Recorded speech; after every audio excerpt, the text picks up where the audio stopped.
First is Erika Morin. All right. She is the widow of Gregory Morin.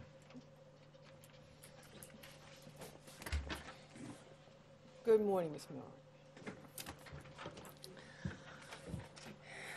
Your Honor, I'm Erika Morin. I'm Greg's wife, and Greg is our daughter's father. I had the opportunity to make a statement in September 2017 in this case, and though much of what I have to say is the same, there are certainly things that have changed over that time. I'm a very different person than I was on March 1st, 2016. I'm a very different person than I was before that, too. A long time has passed. It remains impossible to adequately describe Greg and to explain how difficult the past 2 years and 8 months have been. There's not a single aspect of my life that has not been affected. On March 1st, 2016, I lost my husband, my partner, and my best friend. My daughter, who was only 15 months old at the time, lost her father.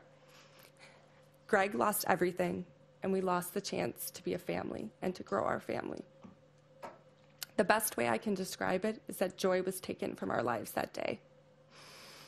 I think about Greg every day, and though the grief is not as raw as it once was, it will always be there.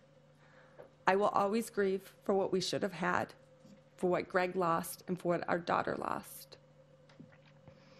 Greg was an amazing man. Any words I say here will not provide you with a true sense of who he really was. He was kind, he was smart, he was so funny. He was loyal to his friends, and he was the kind of guy who would think nothing of flying up for the weekend to help somebody move. He was an enthusiastic yes to anything anyone suggested. He was slow to anger and quick to forgive. He was my rock, and he provided me with love and support every day. Our lives were filled with joy and laughter. We were a team, and I couldn't have asked for a better partner. Even though work kept us both so busy, it was important to him that he be home every night for dinner, something he was trying to do that night, even if it meant having to work after our daughter went to bed. He so enjoyed being a dad, and our little girl adored him. She would watch out the window for him to come home, and as soon as he walked in the door, she would insist on being picked up. For a long time after he died, she still looked out the window for him. This is the hardest thing, knowing what an amazing father he was and he would have been. On that day, I picked up our daughter and we went home to wait for him. When it was taking too long for him to get home, I tried calling, and when no one answered, I tried texting. I couldn't reach him, and I knew something was wrong, so I walked with my daughter in a backpack carrier towards the restaurant. As I got closer, I heard helicopters, I saw lights, and I saw the S.U.V. inside the restaurant. I was sent to the police station where I waited for hours with my daughter, only to be sent home to wait even longer before they confirmed what I really already knew, that Greg had been killed.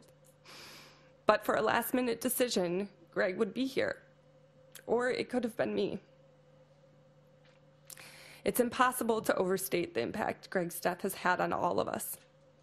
I cannot say much about the weeks after Greg died because I don't remember them. They are a blur.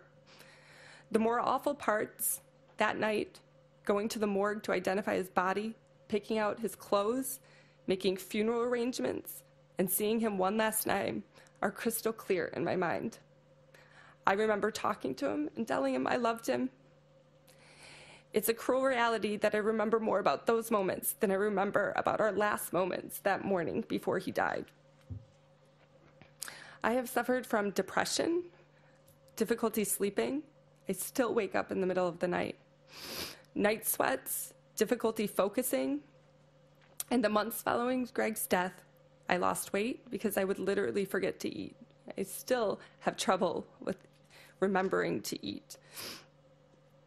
My body, and particularly my hands, shook for months. I had panic attacks. One night I fainted and I hit my head and required stitches. My body still tenses when I see sirens, when I hear helicopters.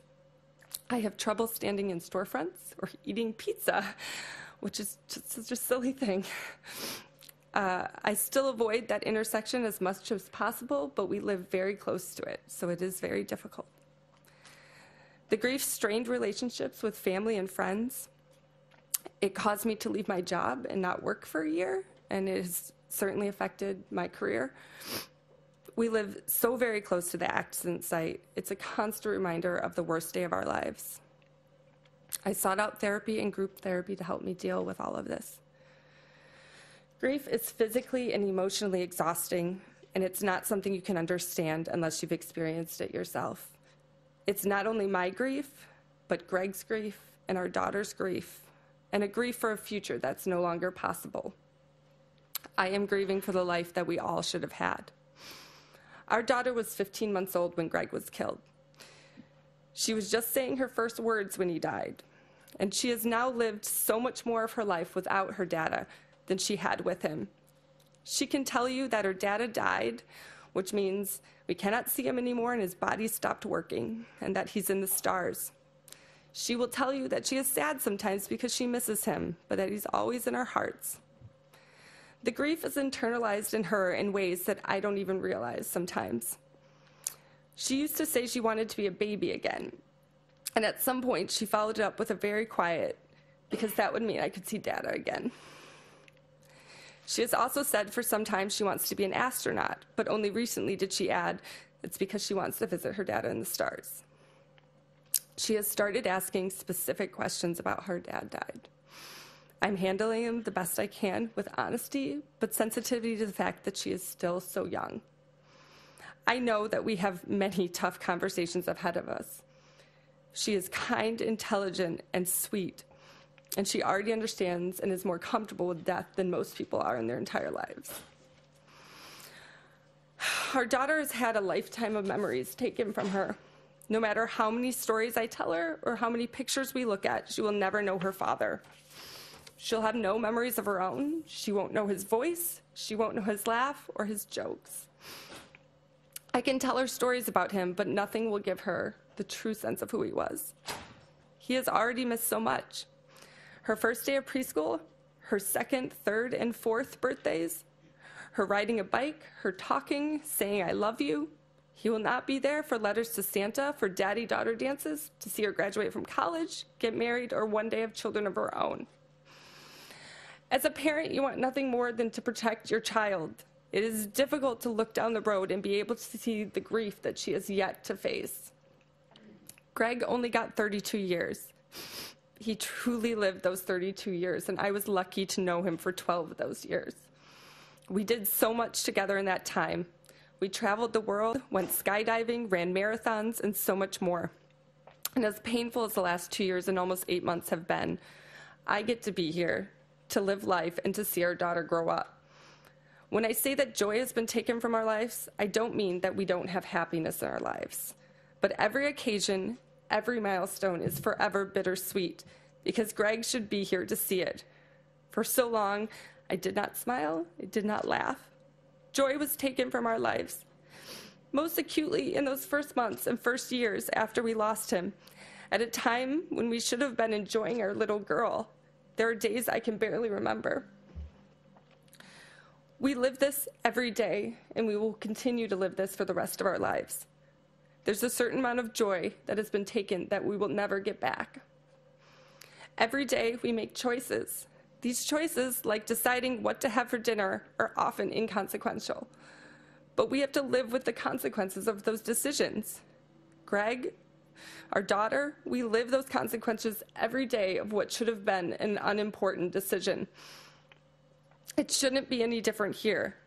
I do not believe that Mr. Casler was thinking about others that day or any other day when he chose to drive knowing his condition. I believe that a negative outcome was inevitable, and unfortunately for Greg, for Eleanor, and the other injured parties, it was so much more tragic than it might have been.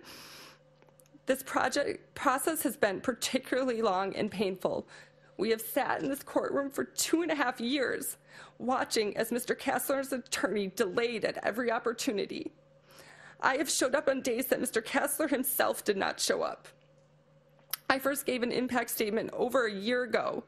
We put our lives on hold. We planned around court dates and trial dates that never happened. It affected my ability to work and to grieve. Mr. Casler may express remorse now that he has been sentenced, but up to this point, he has largely expressed remorse really as to only how the event has impacted his life. My daughter's 4th birthday was a few weeks ago, and my 35th birthday. We should have been celebrating together. Instead, it has been 2 years and 8 months since I have heard his voice, held his hand, or felt his kiss.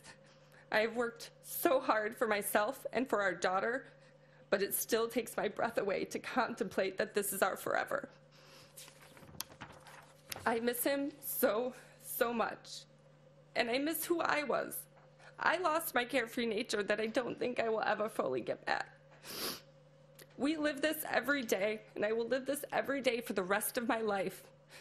Greg lost 50-some years of his life and a chance to watch our daughter grow up, and my daughter lost a lifetime with her dad.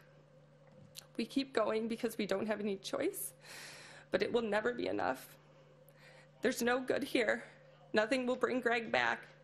Nothing will replace the void that we feel, but there should always be consequences for our actions.